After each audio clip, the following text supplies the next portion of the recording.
everyone. My name is Dustin Ramsey with Mars Hill Technology, and this is our Tech Talk. This is a weekly discussion that we have at the Mars Hill Library here in Mars Hill, North Carolina. So if you're from the area, we'd love to have you in our class. This is a 4-week class called Navigating the Digital Wild. This is week 2 of that 4-week class. So if you missed week 1, you're more than welcome to go back in our playlist and kind of check up on that. Today we're going to be talking about camouflage and mimicry, how fake websites look exactly like the real one, why that padlock is a lie, and how to read the jungle signs before you step into the trap. What we're going to be covering today, we're going to be talking about the visual cloning, how fake sites are built. We're going to talk about the SEO poisoning, how that toxic plant that looks edible. And then we're going to talk about the HTTPS padlock myth and how that's debunked. We're also going to be talking about URL anatomy and safe browsing habits while you're navigating the digital world. So the first one we're going to be doing or talking about is the mimic octopus, becoming the thing you trust. So the mimic octopus doesn't just change color, it reshapes its body to perfectly impersonate a lionfish, a flatfish, or a sea snake. You are looking directly at the danger and your brain's registering safe. A clone website does exactly this. So a convinced fake website can be built in under 10 minutes using free cloning tools. Tools like HTT or HTTrack can copy a website's entire design, every pixel, font, logo, and layout with one command. Attackers then swap the log form to send data to themselves. So hackers and threat actors are actually using legit websites to take their themes and then their logos and all their fonts, and they're actually embedding their own malicious links that'll go to their own system to capture all your information. It could be your social security, it could be things for your address, your login information. That way they can actually log into your account and think about and try to act like who you are, because if they have the information to log in, what's keeping them from being able to log in? So this is why it's important to run multi-factor authentication, passkeys. When that prompt comes up and it says, hey, do you want to save a passkey? You want to do that. You also want to use a password manager. So having those are great tools that are going to help you navigate the digital wild with all this stuff that's happening today. AI generated fake sites now auto adapt to look like the specific bank or email provider. So these are really bad instances where you can go and you think you're logging into your own bank account, and they've been expertly tuned by AI to look just like those actual websites, to the very T, when it comes down to actually logging. But if you'll notice, if you're using a password manager, whether it be Apple, Google, or using a third party like Bitwarden, when you go in there, you might not have it automatically fill when it usually does automatically fill. So those are really good signs that this is a site that you don't need to be going to. The human eye cannot reliably detect a cloned website. Only the URL gives it away. So a lot of people are actually falling victim to this, and it's really sad. So, right here it says security researchers show identical fake and real pages to 300 adults. 85% of those adults could not identify that fake website based on the visual appearance alone. So that's a really scary fact that only about 15% of us there could actually detect if it was an actual fake website or not. So SEO poisoning, I have this compared to the toxic plant. So when the top search results is the trap.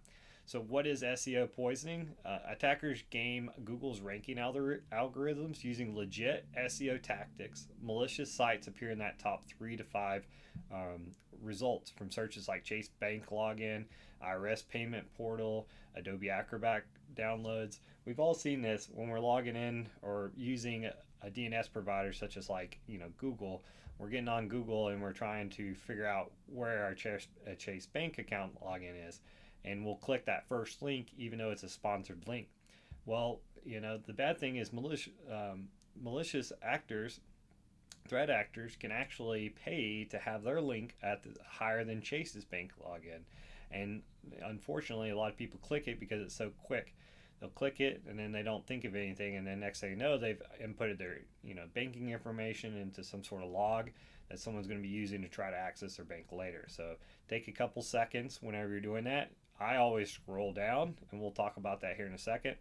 But try to scroll down from those sponsored and actually go to the actual legit website. So sponsor ads are frequently malicious. So anyone can buy those ads on Google or Bing. There's multiple documented cases of fake bank, software, and government sites appearing as sponsored results above the real site. So be really careful about these sponsored ads that are on your Google or any of your DNS servers that are going to get you your links that you need. So software downloads are the highest risk targets. Searching download VLC, which is a video player that plays different file formats, or download WinRAR, which is a decompression software that takes compressed files and decompresses them, frequently surface malicious lookalike sites with malware-laced installers in the top result. A lot of these sites that offer these free products, they don't have the money to do the actual hosting of the website for that free product. They're getting it out to the public for free. So they do ads on their website, and unfortunately, they don't track who's buying the ads on there. So a lot of people are going to try to reroute you. They might actually package WLC, and you'll get legit WLC when you click one of those links, but it's not directly from VLC. It's actually from some sort of threat actor, and they might put it like a Trojan virus in there, Trojan horse virus. And that will be really bad when you download that file and it starts infecting your computer. So be really careful when you go into websites. The best thing to do is right here is for software, go to that developer's official site first. So try to go into their site, whether it be Adobe, and then go and try to search for it yourself and try to get that actual version. Another way is to look at the hashing for that file or that program that they've got on that website. Now, a lot of people that are not in cybersecurity, they won't know to do that, but that's a for sure way to know if the file's been altered in some way, the integrity aspect of that file. But another great little feature you can do to try to have that defense is to bookmark critical sites. So if you go to your bank, your email, or your healthcare providers, you can just bookmark that in the future, and that way you don't have to keep trying to navigate and try to search for it every time you want to go and you log in your bank, or maybe you need to go in your healthcare. So I just put it in my bookmarks, and that way there's no issues later on. I can just navigate to it. And a lot of major companies will actually, if they move their linked or whatever, they know people are got that bookmarked, or they've been using those links, or they're in publications of some sort. So they'll usually direct those old links to the new sites and stuff like that. So bookmarking is a good, strong way to protect yourself against that. The last part is to skip those sponsored results. So when you're at the top of that list in Google, just scroll down until you get past the big word that says sponsored, and you'll start seeing actual links to the independent websites. You can always hover over it, and if it says like chase.com or whatever, that's a pretty good, that's a pretty good link. It's not sponsored. If you see a bunch of garbage in front of it and it says Chase, either that's marketing information you don't want to click, or it's some sort of bad link. So I usually just skip them. So skip the sponsor results. So now we're going to talk about the HTTPS padlock myth. That green padlock doesn't mean safe, and it never did. So a lot of people think when they see up at the top in their address bar that green padlock, or they see HTTPS, they think that site is safe and verified, that their information is protected, and that it's a real website. They think even that the company was checked, like some organization is checking. And that's not what it means. It's only that little HTTPS, or that green padlock, just means that your connection is encrypted in transit. So basically what you're doing is you're making an encrypted tunnel between you and the server, or that site. It also means that no one can intercept your data while you send it. So back in the day, we used to have just HTTP, and that meant your data was not encrypted. Anyone could see it, and anyone could manipulate your data in transit there. So that was all bad things. So it says nothing about who owns the site. So that little green padlock doesn't say that anyone owns that site and it's legit verified. If you start using advanced tools like EDR technology, and we talked about that in one of our last classes with our Tech Talk, a lot of those, they actually filter your web traffic to block you from malicious websites. If you have a really good router, there's a lot of IDS and IPS systems that will actually tell you, like it'll notify you or prevent you from going into these malicious sites. If you're smart enough and you use like a Raspberry Pi and you do your own DNS traffic and everything, that's another good way you can do it. So But unfortunately, there's a lot of people that don't have those technologies, or they don't want to spend the money to actually provide for it. So you have to be very vigilant if you don't do that. Fake websites, they also have HTTPS. It's not hard to spin up a website and get a certificate, a security certificate for it. So be very careful. Don't think instinctively that HTTPS is safe. You know, it's not. It's a secure. That's the only thing it means. It's like your connections are encrypted in transit. So as of 2024, over 82% of phishing sites use HTTPS. That padlock tells your connection is private. It does not tell you who is on the other end of that private connection. So we're going to talk a little bit about the URL anatomy. To pay close attention to the root domain, and that's the only thing that really matters whenever you're looking and navigating on the web. So in this example, this is a fake PayPal page. We're using HTTPS colons / secure.login.pa1.net sign in verify. But you see here, this is like some weird JF combo, and they'll use a lot of threat actors will use different languages and stuff around the world. They'll throw in one little thing, and it gets unfortunately gets through the cracks of it, and a lot of people fall victim to this. So that HTTPS connection is encrypted, but it means nothing about the legitimacy of that website. You can see secure login, that subdomain can be anything designed to confuse you. So PA1 looks just like an L. So a lot of people would just glance at that, and that address in your top bar is very small, and you can't really see that that's a 1. So PA1 is that root domain. The only part that matters, not the note 1, not number 1. So if you see google.com or something of that nature, and it's got something in front of it, but it's got google.com and it looks completely legit, that's the root domain. So typically that means that the things in front of it are also safe. Those are subdomains. So that's a root domain, subdomains of the actual main domain. So, but pay really close attention whenever you're navigating, you see something like that. So in the address bar, find the last word before that first single slash, which is at the end. Then look one word to its left. That is your root domain. So that's it. These two things. pa1.net. This is the only part an attacker cannot fake. So these are the things that you need to look for when you're on a URL. So now we're going to talk about the stick insect, the perfect camouflage in plain sight. So the common look-alike techniques. So these are the common ways, threat actors are trying to harvest your information, your data when you're navigating on the web.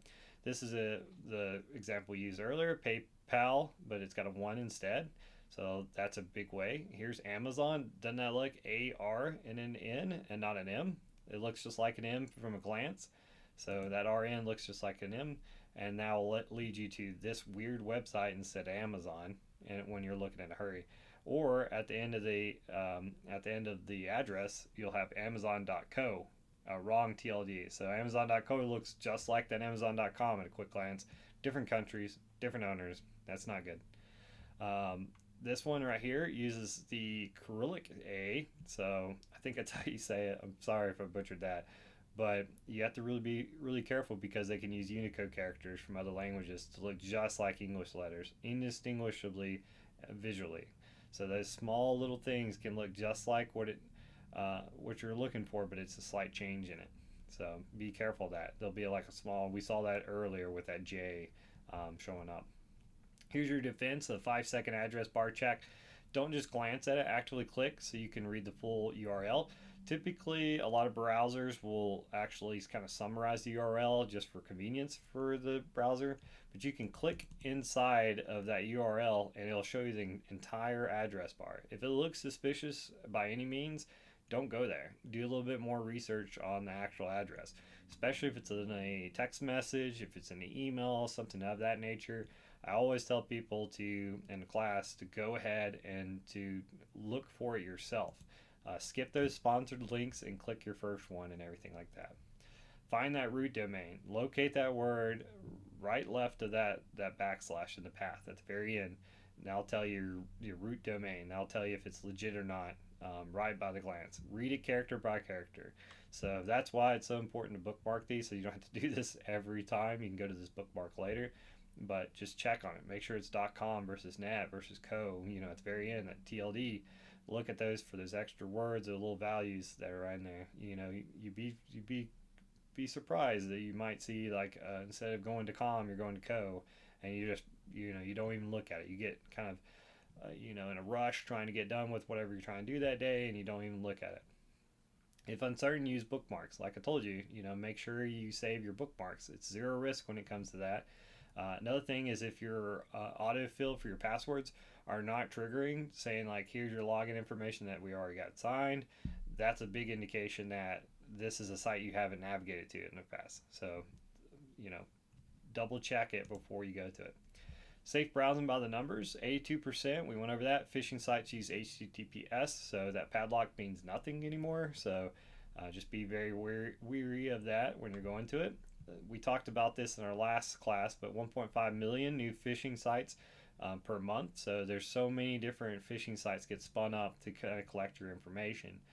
They want your information to get into your bank accounts, to get in your credit cards, to get into sensitive things like your Facebook or social media, whatever it might be, to be able to start manipulating and trying to do like a big botnet or big scam to try to get a lot of people's money, unfortunately. 85% can't spot a clone site visually. So you want to check that URL. You want to check to make sure that it's a little more advanced, but you can check the hashing when you go in to trying to get programs or files of some sort to make sure that hasn't been changed. These are really hard ways to actually, very advanced ways to make sure that things are what they say they are. It takes you 0 seconds of time to check your own bookmark. So make a bookmark, click it when you're navigating to different things on the web. It's easy as that. Here's 5 safe browsing rules. The trail markers you need. Bookmark your bank, your email, your healthcare portals, any payroll sites, all those, and that way you don't have to go back on the web to even try to get those again. Remember that padlock doesn't mean that it's a safe site. It just means it's an encrypted connection. So stop trusting as a security signal. A lot of people think it stands for it stands for safe, and it does not. So make sure that you're going on there and understanding that. Skip those sponsored results when you're in Google. So just go down, or Bing or whatever, skip down all those things that are paid for. You'd be surprised. And even if you want to be a little curious in the future, you might even spot one. If you're navigating, you might even spot one. You'd be like, God, didn't catch me today, because I'm not going to click those. But you could probably hover over that link and you can see that it's not the actual link. So you have to be really careful of those sponsored search results at the very top. Download software only from the developer site. Never go through those like third-party things. Hey, this is the thing, this is the actual software or whatever. Make sure you go to whoever makes the actual software.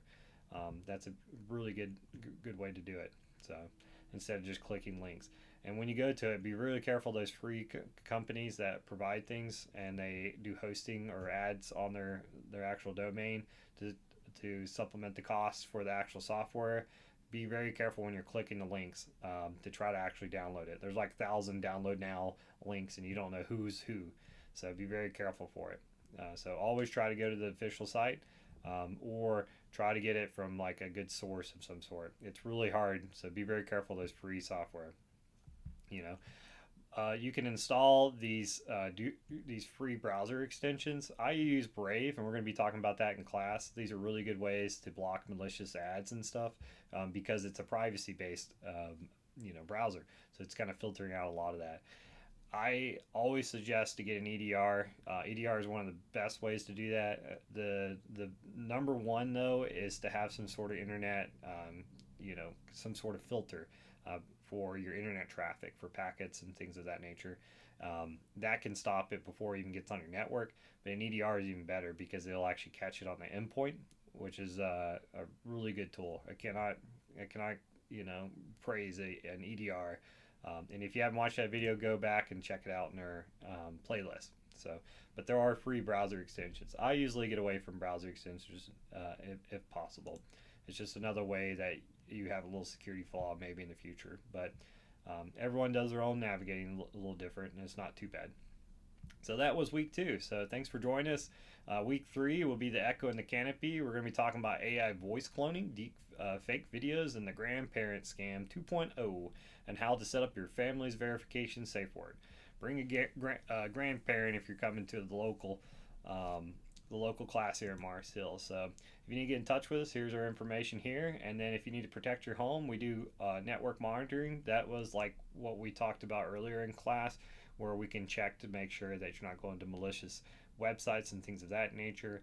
It also checks malicious or threat actors from actually connecting to your actual computer from various sources. We can kind of filter that out with really advanced firewall rules and IDS and IPS systems. So it's a really good way to kind of filter your network, which is how everything comes in and out of your house. So that's one of the best ways. And then we talked about the EDR, using a really good system like an EDR. We use Bitdefender in our agency, but you can use whatever you prefer and everything, but it's a really good service and everything. So if you need any help with that, you can give us a call, and we appreciate you joining us, and we'll see you next week.